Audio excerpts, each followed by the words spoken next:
Guys, അസ്സലാമലൈക്കും. ഇന്നാണ് നമ്മുടെ കലോത്സവം. അങ്ങനെ നമ്മൾ സ്കൂളിലെത്തി. സ്കൂളിൽ ചെന്നുടനെ തന്നെ നമ്മൾ ഒരു പ്രാവശ്യം ഡാൻസ് പ്രാക്ടീസ് ചെയ്തു.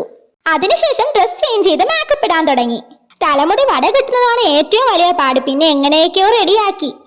മേക്കപ്പ് എല്ലാം സ്വന്തമായിട്ടായിരുന്നു. ഓരോരുത്തരും അവരവരുടെ കലാവിരുതുകൾ തെളിയിച്ചു. ഡാൻസ് ആയതുകൊണ്ട് മേക്കപ്പ് കൂടിയാലും പ്രശ്നമില്ല, ഡാൻസിന്റെ ഭാഗമായി മാറും.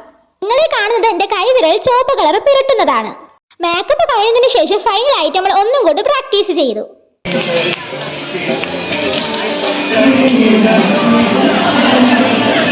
ശേഷം പിന്നെ എല്ലാവരുടെ മൊബൈലിലും ഫോട്ടോഷൂട്ടായി. ഓഡിറ്റോറിയത്തിൽ വന്ന് റിലാക്സ് ചെയ്ത് ബാക്കിയുള്ള കുട്ടികളുടെ പെർഫോമൻസ് കണ്ടു. എല്ലാം ഒന്നിനൊന്ന് മെച്ചമായിരുന്നു. പ്രചാരം കഴിഞ്ഞപ്പോൾ നമ്മൾ എണീച്ച് വീണ്ടും പുറത്തോട്ട് പോയി. പിന്നെ നമ്മൾ സ്നാക്സ് ഐറ്റം സിപ്പൊക്കെ കുടിച്ചു. അപ്പോഴേക്കും നമ്മുടെ ഡാൻസിന്റെ ടൈം ആവാറായി. നമ്മൾ തിരിച്ചു വന്നപ്പോൾ സ്റ്റേജിൽ കൊച്ചുപൊടി നടക്കുകയായിരുന്നു. എന്റെ ക്ലാസ്സിൽ പഠിക്കുന്ന ക്ലാസ്മേറ്റ് ആയ ദേവനന്ദയുടെ പെർഫോമൻസ് ആണ്. നമ്മുടെ പ്രോഗ്രാം എത്താൻ വീണ്ടും കുറച്ചുകൂടി ടൈം വേണ്ടി വന്നു. പുറത്തോട്ട് നോക്കിയപ്പോൾ സംഘനൃത്തത്തിനുള്ള കുട്ടികൾ ഒരുങ്ങി ചമന് നിൽക്കുന്നു.